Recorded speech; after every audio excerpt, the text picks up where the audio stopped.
یہ ہے مکہ کی سب سے بڑی دشمن. یہ ہے وہ عورت جو نبی کریم صلی اللہ علیہ وسلم کے راستے میں کانٹے بچھایا کرتی تھی. مکہ کی گلیوں میں تیرا سچ نہیں چلے گا محمد. یہاں ہم کانٹے بچھاتے ہیں، پھول نہیں. آج اسی گلی سے اس کا گزر ہوگا. جس راہ سے رحمت عالم صلی اللہ علیہ وسلم کا گزر ہونا ہوتا، وہاں وہ نفرت اور عداوت کے بیج بو دیا کرتی تھی.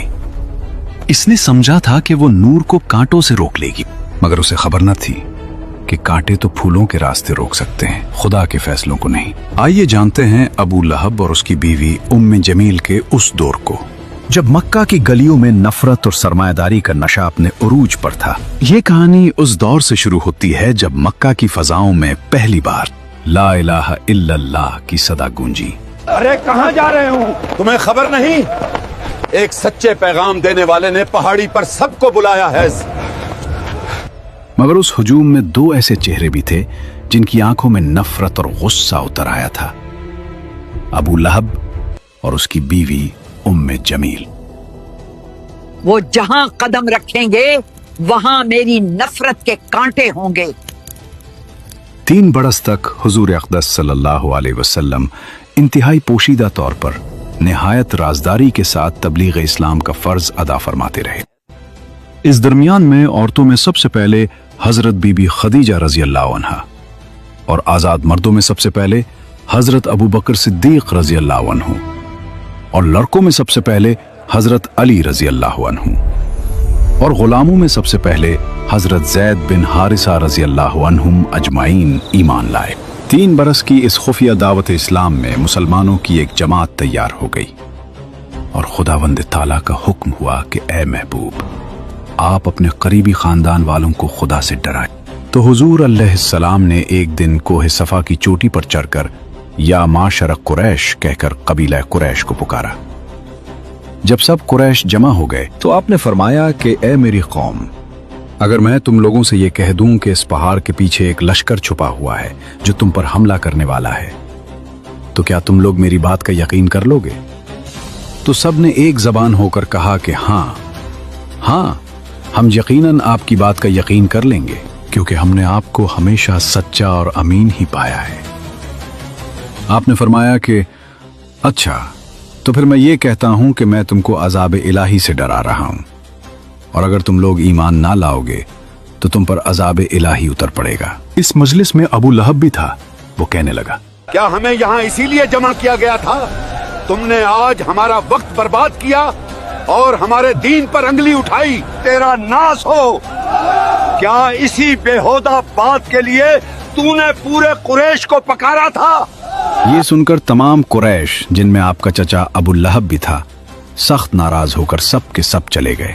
ابو لہب کی اس بدتمیزی اور بربادی ہو تیری کہنے کے فوراً بعد آسمان سے فیصلہ آ گیا. اللہ تعالیٰ نے اسی وقت سورہ لہب نازل فرمائی، جس میں ابو لہب کی تباہی کی خبر دی گئی. تبت یدا ابی لہب وتب ما اغنى عنه ماله وما كسب سيصلى نارا ذات لهب وامرأته حمالة الحطب في جيدها حبل من مسد. یعنی ابو لہب کے دونوں ہاتھ ٹوٹ گئے اور وہ خود بھی ہلاک ہو گیا. نہ اس کا مال اس کے کام آیا اور نہ جو اس نے کمایا. وہ ضرور بھڑکتی ہوئی آگ میں داخل ہوگا، اور اس کی بیوی بھی جو لکڑیاں اٹھانے والی ہے، اس کی گردن میں مونچھ کی رسی ہوگی. یہ آسمانی فیصلہ سن کر وہ سدھرے نہیں، بلکہ ان کے تن بدن میں آگ لگ گئی. ابو لہب اور اس کی بیوی ام جمیل کی دشمنی اب جنون نہ بدل چکی تھی. ام جمیل مکہ کے طاقتور سردار ابو سفیان کی بہن تھی، جسے دنیا ام جمیل کے نام سے جانتی تھی. اس کے گلے میں ہر وقت ایک قیمتی ہار چمکتا رہتا تھا، لیکن اس کا دل اتنا ہی کالا تھا. اس بدبخت نے قسم کھا رکھی تھی کہ میں اپنا یہ قیمتی ہار بیچ کر محمد کی مخالفت اور دشمنی میں خرچ کروں گی.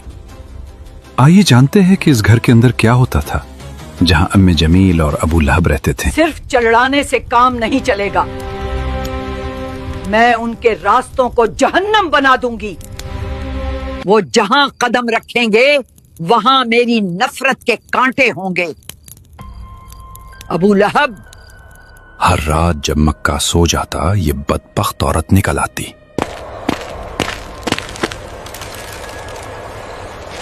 अपने नाजुक हाथों से कांटे जमा करती और उन रास्तों पर बिछा देती जहां से हुजूर सल्लल्लाहु अलैहि वसल्लम फजर के लिए गुजरा करते थे।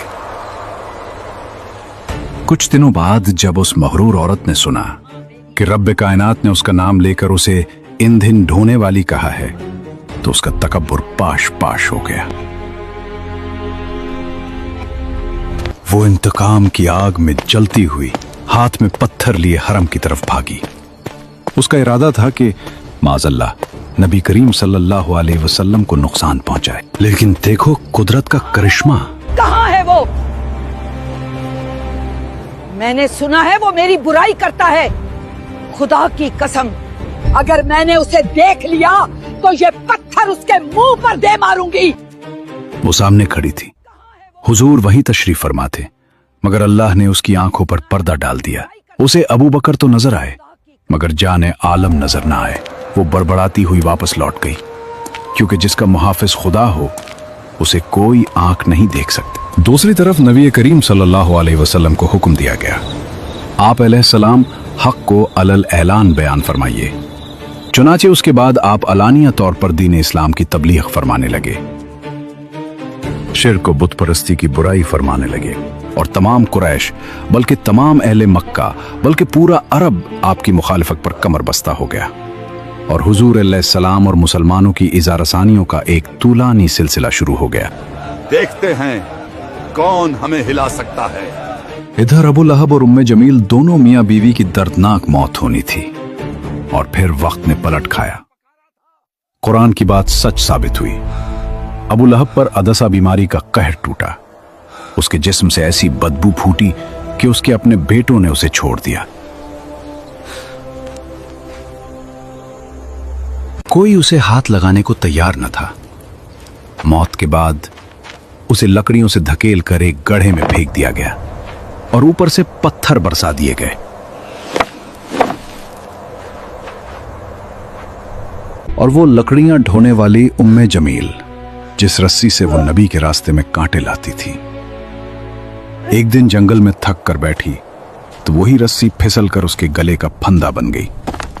उसका कीमती हार धरा का धरा रह गया और मूंछ की रस्सी ने उसका किस्सा तमाम कर दिया। अबू लहब की साजिशें नाकाम हो चुकी थीं, लेकिन अब मक्का की जमीन कमजोर मुसलमानों पर तंग की जा रही थी। जुल्म का एक नया दौर शुरू हुआ, जिसका कमांडर अबू जहल था।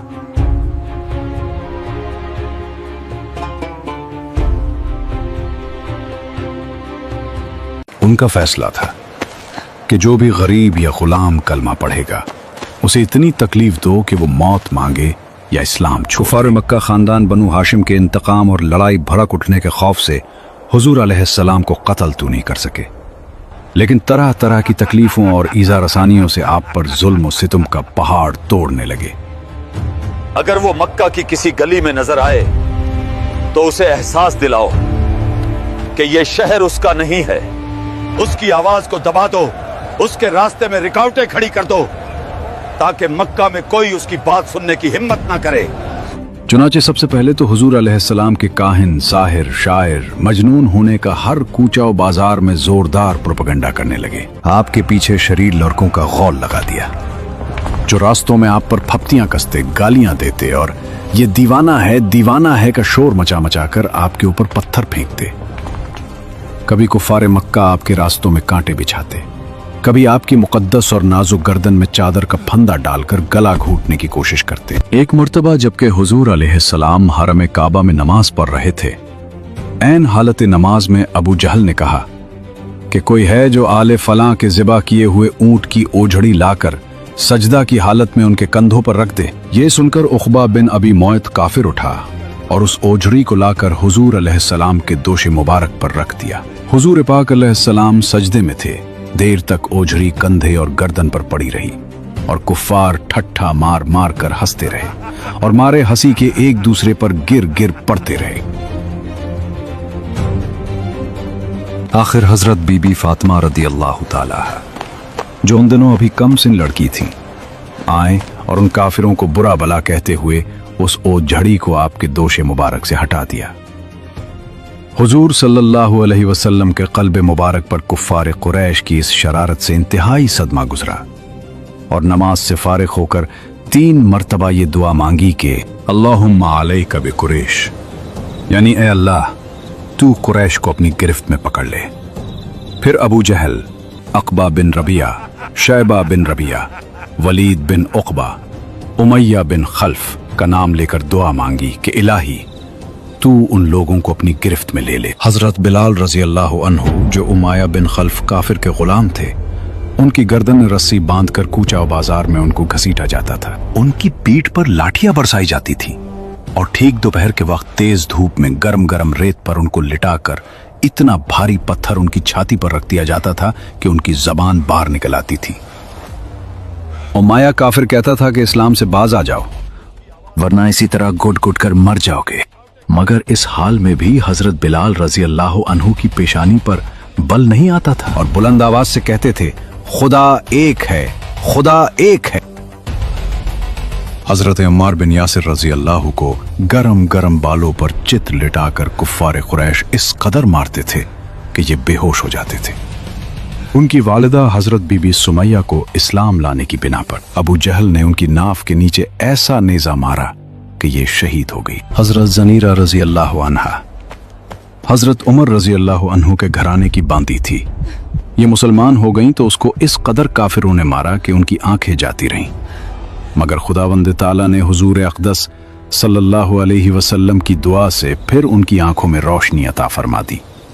तो मुशरिकीन कहने लगे, ये मोहम्मद के जादू का असर है। हजरत अबू ज़र गफारी रज़ी अल्लाह ताला अन्हु जब दामन इस्लाम में आए तो मक्का में एक मुसाफिर की हैसियत से कई दिन तक हरम काबा में रहे। ये रोजाना जोर जोर से चिल्ला चिल्ला कर अपने इस्लाम का ऐलान करते थे और रोजाना कुफार कुरैश उनको इस कदर मारते थे कि ये लहूलहान हो जाते थे और इन दिनों में आब जमजम के सिवा उनको कुछ भी खाने पीने को नहीं मिला।